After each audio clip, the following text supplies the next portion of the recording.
ఇదే లారీ వచ్చిందన్న వాస్తవంగా స్పెషల్ పార్టీ పోలీసులది. వాళ్ళు మమ్మల్ని క్రాచ్ చేసినారు. కాకపోతే ఫైర్ ఓపెన్ చేయలేకపోయినారు అన్నట్లు. మేమేమనుకున్నామంటే అక్కడ ఏదన్నా అది కనేకల్ అని చెప్పేసి ఒకటి ఉంటుంది. అది మంచి వ్యాపార ప్రాంతం అది. రేషను ఇట్లా సరుకులు అన్ని ఇట్లాంటివి. అక్కడికి ఏమైనా పోయే లారీలేండి అది పోలీసులదేం కాదనుకొని చెప్పేసి మేము ట్రాక్టర్ సైడ్ ఇచ్చినాం. సైడ్ ఇచ్చిన తర్వాత వాళ్ళు మమ్మల్ని చూసి ముందుకు పోయి జస్ట్ ఒక 200 అడుగులు ముందు ఆపినారు. ఆపినప్పటికీ మాకు డౌట్ వచ్చింది. ఇంకా డౌట్ వచ్చి మేము ఇక్కడే ఆపుకుంటేనే అప్పుడు వెంటనే ఫైర్ ఓపెన్ చేసినారు వాళ్ళు. యాక్చువల్గా చేసినప్పుడు మళ్ళీ మేము కూడా కౌంటర్ ఫైర్ ఇచ్చేస్తే చీకట్లో ఆ ట్రాక్టర్లో నుంచి కొద్దిగా మేము అట్లే కిందికి దిగేసి అడవిలోకి కలిసిపోవడం జరిగింది. అంటే మీరే సైడ్ ఇచ్చారు పోలీసులకి? ఫస్ట్ మేమే సైడ్ ఇచ్చినాం. మాకు తెలియదు అది. కాకపోతే అదంతా కూడా వాళ్ళు పోలీసులు మరి ఎందుకు అట్లా ఫైర్ ఓపెన్ చేయలేకపోయినారో కానీ ఫస్ట్కే కానీ ఫైర్ ఓపెన్ చేసింటే కానీ చాలా తీవ్రంగా నష్టపోయేటోళ్ళము. అందులో అప్పుడు నరసింహారెడ్డి అలియాస్ శేఖర్ కూడా మా కమాండర్ కూడా మా ట్రాక్టర్లోనే ఉన్నాడు. కొంత ఒక 2 మహిళలు ఉన్నారు. మళ్ళీ మేము అంతా వాళ్ళకి పాస్ అయిపోయినారు కాబట్టి పెద్ద ప్రమాదమే తప్పింది ఆ రోజు. అది ఒకసారి వెనక్కి వెళ్దాం. అప్పుడు 2 గ్రూపులు ఉండేవి. గణపతి గ్రూపు, బండాయి మాస్టర్ గ్రూపు. ఈ 2 గ్రూపుల మధ్య విభేదాల కారణం ఏమనుకోవచ్చండి? కారణము ఎక్కడా లేదు. రాష్ట్రంలో ఉమ్మడి రాష్ట్రంలో చీలిక పీపుల్స్ వార్ పార్టీలో లేదు. కేవలం అనంతపురం జిల్లాలో మాత్రమే చీలిక ఏర్పడింది. దాంట్లో మాలపాటి వెంకటేశ్వరరావు ఆర్కే అతన్ని చంపినారు. మళ్ళీ తర్వాత ఏదో మళ్ళీ బండాయి మాస్టర్ వీళ్ళిద్దరూ కలిసి కొండపల్లి సీతారామయ్య వర్గంగా విడిపోవడం జరిగింది. మళ్ళీ బలిజా రామ్మోహన్ అలియాస్ ఎర్ర సత్యం, మంద ఓబ్లేస్ కుమార్ అని చెప్పేసి వీళ్ళు గణపతి వర్గం వైపు వచ్చినారన్నట్లు. అది గణపతి వర్గము కొండపల్లి సీతారామయ్య వర్గంగా అనంతపూర్ జిల్లాలో ఆ రామగిరి ప్రాంతంలో మాత్రమే చీలిక ఏర్పడిండేదాన్ని. అప్పుడు కొంత గణపతి వర్గం అంటేనే ఏదో తెలియని పార్టీగా కొండపల్లి సీతారామయ్య అందరికీ సుపరిచితుడు. కాబట్టి ఈ కొండపల్లి సీతారామయ్య వర్గమే కరెక్టు, ఈయన పంతానే మంచిది అనే రకంలోకి వెళ్ళిపోయినారు. మళ్ళీ తర్వాత కాలంలో ఈ గణపతి ఎవరు, గణపతి వర్గం అంటే గణపతి వర్గం అని గణపతి వాళ్ళు ఎప్పుడూ చెప్పలేదు. పీపుల్స్ వార్ పార్టీనే. కాకపోతే దానికి నాయకత్వము గణపతి వహిస్తున్నాడు అన్నట్లు. కాకపోతే కొంత దీన్ని అంటే వేరే రకంగా ప్రచారం చేయడానికి కొండపల్లి సీతారామయ్య వర్గము గణపతి వర్గం అని చెప్పేసి 2 పేర్లు పెట్టినారు. మరి సాకి హరి గణపతి వైపు ఎందుకున్నారు? అంటే మాకు భావజాలం వచ్చిందా ఆయనలో బాగా? అంటే గణపతి వర్గం అనే కదా కుమారు ఎర్ర సత్యం అని చెప్పేసి మంచి నాయకులు వీళ్ళు. అసలు అనంతపూర్ జిల్లాలో విప్లవోద్యమాన్ని వాళ్ళు లేకోకుండా మనం పోల్చుకోలేము. వాళ్ళు ఎస్కే యూనివర్సిటీ నుంచి ఉన్నత విద్యావంతులు. అంతా యూనివర్సిటీలో చదివి ఉద్యమాల వైపు వచ్చిన వాళ్ళు బాగా కింది స్థాయి ప్రజలతో అంటే ఎస్సీ ఎస్టీ బీసీ మైనార్టీ సామాజిక వర్గాలతో బాగా సన్నిహితంగా ఉండడము, మంచిగా కార్యక్రమాల్లో మంచి పేరు పొందడం ఇవన్నీ జరిగింది. కాబట్టి మేము నిజంగానే వాళ్ళు ఆలోచన విధానమే కరెక్టు, వాళ్ళ పంతానే మంచిది అనే రకంలో మేము అట్లా అడుగులు వేయడము. ఇంతకుముందు చెప్పినట్లు ఆర్ఎస్యూలో పనిచేసేటోళ్ళు కూడా అదే మూమెంట్లో ఉండడం అంతా కూడా జరిగింది. మాస్లో కొంత ఆ ప్రాంతంలో మాత్రమే కొండపల్లి సీతారామయ్య వర్గం ఏర్పడింది అన్న, అంతే ఇంకేం లేదు. ఓకే. మన ఎర్ర సత్యం గారు చనిపోవడం ఎలాగా? ఎర్ర సత్యము చనిపోవడం చాలా బాధాకరమే. అసలు ఆయన అదే ఏదో చిక్బలాపూర్ సంథింగ్ ఏదో అతను ఏదో డెన్లో అంటే ఉండంగా పోలీసులు వచ్చి అటాక్ చేసినారంట. చేసిన తర్వాత నేను సరెండర్ అయినా అప్పటికేను. సత్యమన్న ప్లస్ మళ్ళీ శివానంద అలియాస్ శంకర్ అని చెప్పేసి మాతో అదేదో 2 వీలర్ ఏం లేదు, అది ఏదో ఇద్దరే దొరికిండేది. మళ్ళీ ఈ శివానంద అలియాస్ శంకర్ అని చెప్పేసి కోనేటిపాలెము మా పక్క ఊరే. మాతో పాటు చాలా కలిసి పనిచేసింది. చాలా కమిట్మెంట్ పర్సన్ అతను. యాక్చువల్గా అతను ఎర్ర సత్యం ఇద్దరు షెల్టర్లో పోయినప్పుడు అప్పటికే ఆ షెల్టర్ మీద పోలీసులు నిఘా ఉండిందని అది వీళ్ళకి తెలియదు. ఇంకా పోలీసులు వెంటబడితేనే వీళ్ళు గమనించేస్తేనే ఏదో పోలీస్ స్టేషన్లోకి పోయి సరెండర్ అయినారు అన్నట్లు. సరెండర్ అంటే మేము ఇట్లా సో పీపుల్స్ వార్ పార్టీకి సంబంధించిన వాళ్ళు మమ్మల్ని పోలీసులు అరెస్ట్ చేయడానికి తరుముకొస్తున్నారనే రకంలో అంటేనే ఇంకా ఆ పోలీసులు ఈ పోలీసులు అంతా ఒకటే కదా అని చెప్పేసి వాళ్ళు వీళ్ళకి పట్టించడము, వాళ్ళని తీసుకొని వచ్చేసి చంద్రబాబు పీలేరు హెరిటేజ్ దగ్గర, అవును. అంతకుముందు పీలేరులో హెరిటేజ్ మీద చంద్రబాబు హెరిటేజ్ మీద దాడి కూడా జరిగింది. దానికి ప్రతీకారంగా అన్నట్లు వాళ్ళిద్దరిని తీసుకొచ్చి అక్కడ ఎన్కౌంటర్ అక్కడ ఒకరు, తర్వాత కడపలో ఒకరు అయినట్లు. కడప కాదు మరి తెలంగాణ గంగన్న సేమ్ ఫిరిడ్ అది. ఆయన కూడా బాగేపల్లి చెక్ పోస్ట్లో దొరికినాడు ఆయన. ఆ తెలంగాణ గంగన్న అని చెప్పేసి మంచి యాక్టివ్ అతను కూడా. వీళ్ళు ముగ్గురిని ఒకేసారి పక్కన అన్నట్లు శివానంద, ఎర్ర సత్యం ఇద్దరిని పీలేరు హెరిటేజ్ దగ్గర ఎన్కౌంటర్ చేసినారు. ఈ గంగన్నని ఇంకా వేరే చోట అక్కడే కడప జిల్లాలోనే ఎన్కౌంటర్ చేసినట్లు. ఓకే. పార్టీలో మీరు ఎన్ని సంవత్సరాలు పనిచేశారు? మేము అంతా అంటే 8-9 తరగతుల నుంచి పోల్చుకుంటే 12 సంవత్సరాల వరకు వస్తుంది. అజ్ఞాతంలో ఉన్నప్పుడు నుండి అజ్ఞాతంలో పూర్తిగా అంటే 7 సంవత్సరాలు పైచిలుకు అయిపోయి 7 సంవత్సరాలు పార్టీలో పనిచేశారు కదా. ఇక మీకు బాగా గుర్తుండిపోయిన సంఘటన చెప్పండి, పబ్లిక్ కోసం చేసింది. అన్ని పబ్లిక్ కోసం చేసినవే, గుర్తు అనేది ఏమి దాంట్లో. ప్రతి దినము ప్రతి చేసే పని అది ప్రజల కోసం చేసినట్లుగానే మేము భావించినాము. కానీ పార్టీకి వెళ్ళి మీరు పీపుల్స్ కోసం అంత కష్టపడ్డారు కదా, ఎప్పుడు మీకు అమ్మా నాన్న గుర్తు రాలేదా? నిజంగా గుర్తు రాలేదన్న, వాస్తవంగా మాకైతే ఎప్పుడు అట్లాంటి ఫీలింగ్ లేదు. మా అమ్మ నాన్న వాళ్ళు కూడా రాలేదు మీకోసం? వాళ్ళు ఏమో రామగిరి దళం తిరిగే ప్రాంతంలో ఉంటారు, మా అమ్మ నాన్న మా అన్నలు వాళ్ళు అప్పుడన్నా ఆ దళం దగ్గర కలిసినప్పుడు ఏదన్నా మా వాడు ఎట్లున్నాడని ఏమన్నా అడిగింటారో ఏమో నాకేం తెలియదు. కానీ నాకైతే వాళ్ళు గుర్తు రాలేదు. వాళ్ళు కూడా అది మా ఏరియా అంటేనే పీపుల్స్ వార్ పార్టీకి మంచి పట్టున్న ప్రాంతము. పీపుల్స్ వార్ పార్టీలోకి పోవడం అనేది అక్కడ ఎవరు తప్పుగా భావించుకోరు. వాస్తవంగా అది బాధ్యతగా భావించుకున్నటోళ్ళే చాలామంది ఉండేటోళ్ళు అన్నారు. కానీ రామగిరి ఆ ప్రాంతంలో శ్రీరాములు పరిటాల ఆయన వర్గం కూడా ఉంటుంది కదా. శ్రీరాములు వర్గం ఏమిటంటే ఇప్పుడు పరిటాల రవి వాళ్ళ ఫాదర్ నుంచి మీరు పరిటాల శ్రీరాములు 74-75లో విరుసం ద్వారా అట్లా పీపుల్స్ వార్ పార్టీని కొద్దిగా అట్లా ప్రజలకు పరిచయం చేసిండేదైతే వాస్తవమే. దానికి తోడు ఆయనతో పాటు బీసీ రామప్ప, మరి వచ్చేసి తాడిపత్రి బట్టా మల్లయ్య, మళ్ళీ వచ్చేసి ముచ్చుకోట నారాయణ సంథింగ్ అంతా ఇట్లాంటి వాళ్ళు ఎప్పుడు ఎదురుపడలేదు అన్న. వాళ్ళతో ఎప్పుడు మీరు ఎదురుపడలేదు? పెద్దోళ్ళు చాలా సీనియర్లు వాళ్ళు, చూసినాను దగ్గరగా, నాకు ఐడియా ఉంది. పరిటాల శ్రీరాములు చూడలేదు కానీ నేను బట్టా మల్లయ్య సంథింగ్ ఇట్లాంటి వాళ్ళందరినీ పెద్దలను అయితే చూసి. ఓకే. పార్టీలో వెళ్ళిన తర్వాత నిత్యం ప్రజల కోసం పనిచేయడం మీకు ఒక జయం, మీ ఎజెండా అది. కానీ అదే అనంతపురం జిల్లాలో ఫ్యాక్షన్ గురించి కంట్రోల్ చేయాలని ఎప్పుడు పార్టీ నిర్ణయం తీసుకోలేదా? చేసింది, ఫ్యాక్షన్ కంట్రోల్ చేసింది పీపుల్స్ వార్ పార్టీ. అసలు పీపుల్స్ వార్ పార్టీ లేకపోతే ఫ్యాక్షన్ ఇంకా పెరిగిపోయింది యాక్చువల్గా చెప్పాలంటే. కాకపోతే కొన్ని ప్రాంతాల్లో అట్లా ఉండేది కానీ దళాలు పీపుల్స్ వార్ పార్టీ దళాలు తిరిగే ప్రాంతంలో ఫ్యాక్షన్ చాలా తక్కువగానే ఉంటుందన్న. దాంట్లో సమస్య ఎందుకు బుక్కపట్నం ప్రాంతాల్లో ఉంది కదా ఫ్యాక్షన్. అంటే చిత్రావతి దళం తిరిగేది అక్కడ, అంటే కొన్ని గ్రామాల్లో మాత్రమే ఉంటుంది అన్నట్లు. ఆ పామ్దొర్తి సంథింగ్ ఆ బెల్ట్లో ఎక్కడో ఉంటుంది కానీ చిత్రావతి ఏరియాలో ఫ్యాక్షన్ కొద్దిగా తగ్గుముఖమే. ఇంకా రామగిరి దళం తిరిగే ప్రాంతంలో కూడా పూర్తిగా ఉండదు. ఇంకా పెన్నోబిలం దళం అంటే ఉరువకొండ, గారెలదిన్న, పామిడి, వజ్జిరకరుడు, బెలుగుప్ప, ఆత్మకూరు ఈ మండలాల్లో ఫ్యాక్షన్ ఏం లేదు. ఒకటే పీపుల్స్ వార్ పార్టీ పాలనే ఉంటుంది వాస్తవంగా. అది రాత్రి వేళల్లో పోయి ఆజ్ఞ వేసి వచ్చినా కానీ అది పగులంతా కూడా అమలు అయిపోయే పరిస్థితే ఉండింది. ఎక్కువ సమస్యలు అనేటివి ఉండేటివి కాదు. అది పార్టీ ఏం చెప్తే అది జరిగింది వాస్తవంగా. 7 సంవత్సరాల్లో మీకు బాగా టఫ్ ఇచ్చిన పోలీస్ ఆఫీసర్ ఎవరప్పుడు? ఇంకా ఎస్పీ అవ్వచ్చు, డిఐజీ అవ్వచ్చు, డిఎస్పీ అవ్వచ్చు, ఎవరైనా ఆయన ఉంటే ఇంకా పార్టీ మనుగడ కష్టం, పార్టీలో ఎదుగుదల ఉండదు. అట్లాంటి ఆఫీసర్లు అయితే ఎవరు లేరు కానీ నాకు తెలిసి. అంటే యువకులు కూడా కొంతకాలం రాకుండా ఆగింది కదా, రిక్రూట్మెంట్ కూడా ఆగింది కదా. ఏం లే అట్లంతాను. కాకపోతే పోలీసులు కూడా దానికి భిన్నంగా ఇప్పుడు కాళిదాస్ వెంకటరంగారావు అని చెప్పేసి ఒక ఆయన ఓఎస్డీగా వచ్చారు. ఆయన కూడా కొద్దిగా అంటే గ్రామ స్థాయిలోకి పోయి అవేర్నెస్ కార్యక్రమాలు అనమాట, చైతన్యంగా.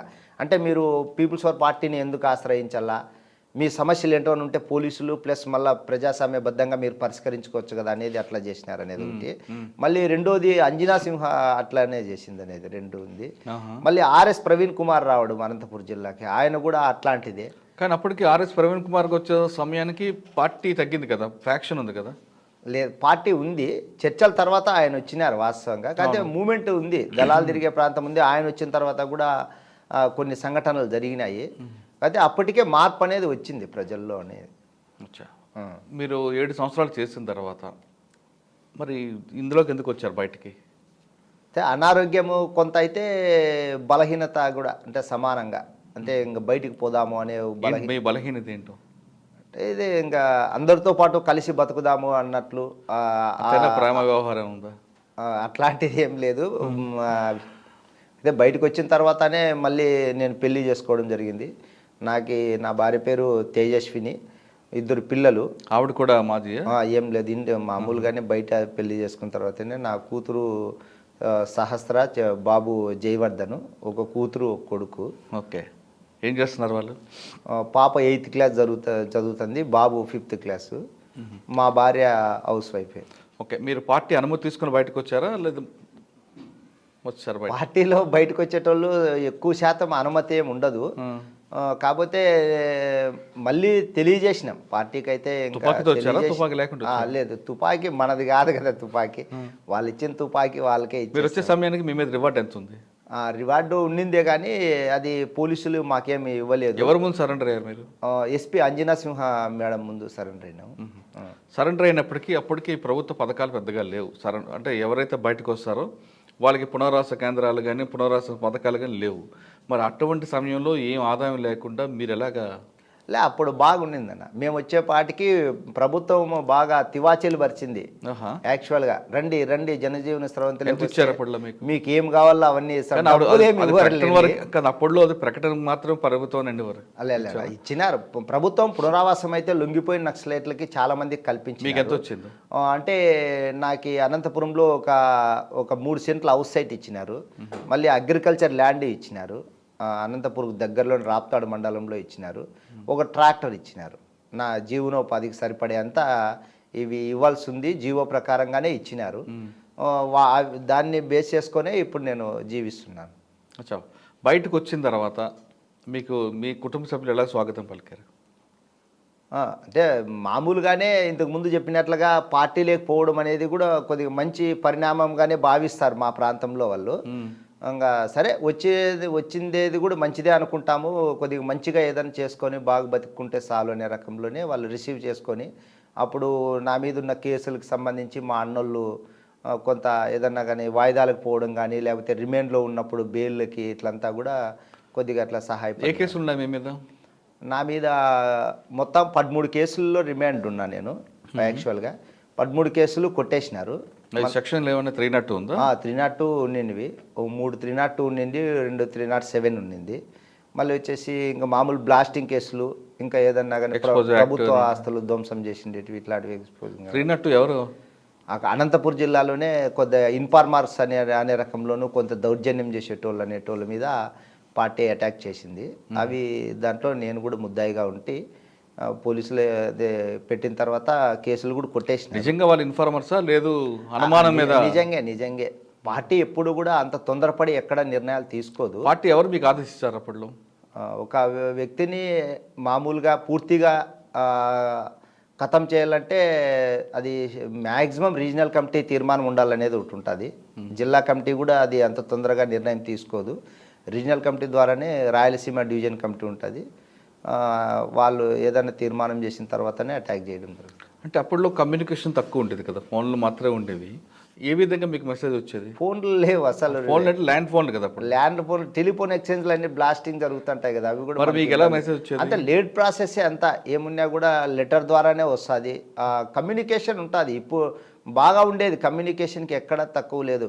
కొరియర్ వ్యవస్థ బాగా బలంగా ఉండేది.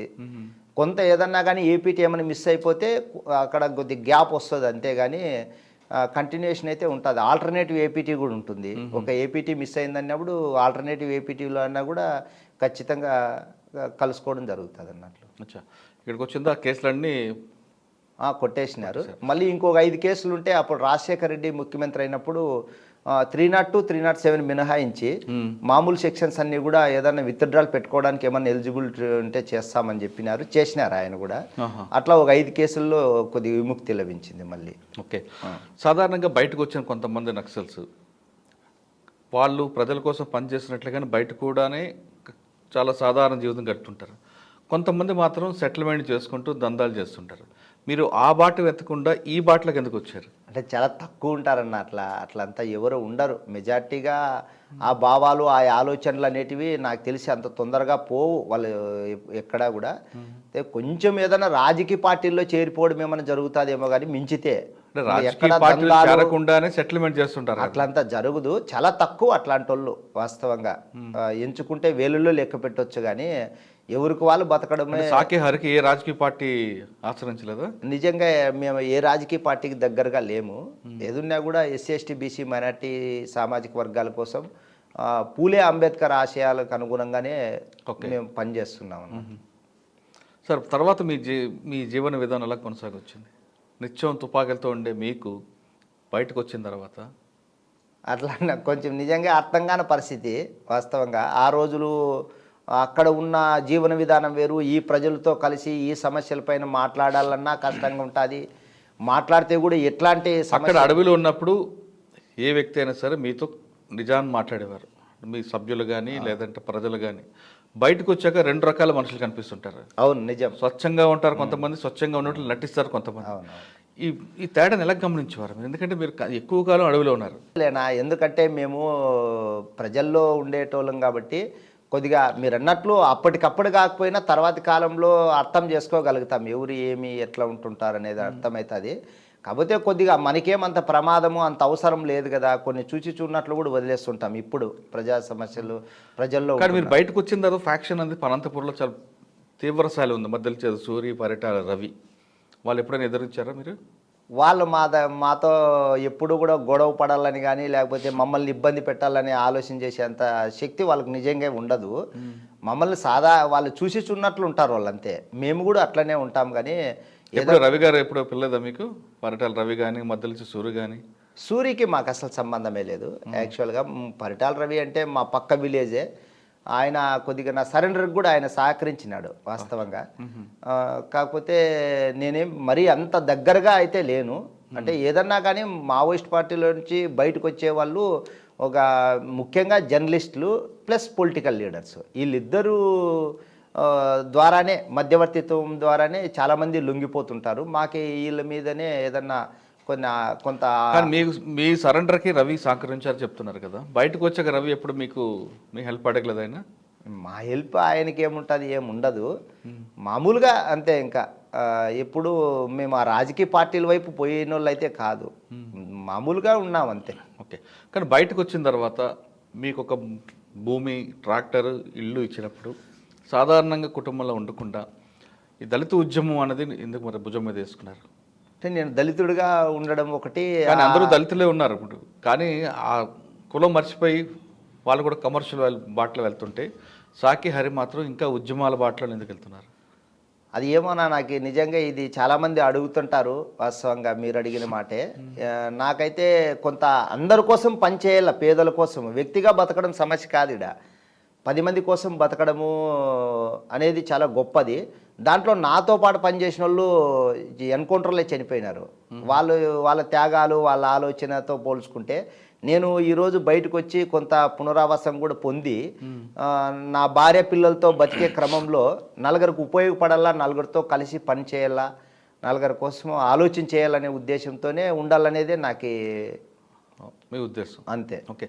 సాకే హరి చాలా సంఘటనలో నిజ నిర్ధారణ కమిటీలో కూడా మెంబర్గా ఉంటారు. కానీ అక్కడికి వచ్చేసరికి దళితుల లేదా అగ్రవర్ణాల అని చూడకుండా ఎక్కడ నిజం ఉందో అటువైపు నిలబడతాడనేది 100%. ప్రతిదాన్ని కులంతో పోల్చుకోలేమన్నా వాస్తవంగా. అంటే న్యాయాన్ని కూడా మనం గమనించాలా, వాస్తవాలను కూడా మనం పరిశీలించాలా. అప్పుడే ఏదన్నా కానీ మనము చేసే పనికి కూడా కొద్దిగా సార్థకత అనేది లభిస్తుంది.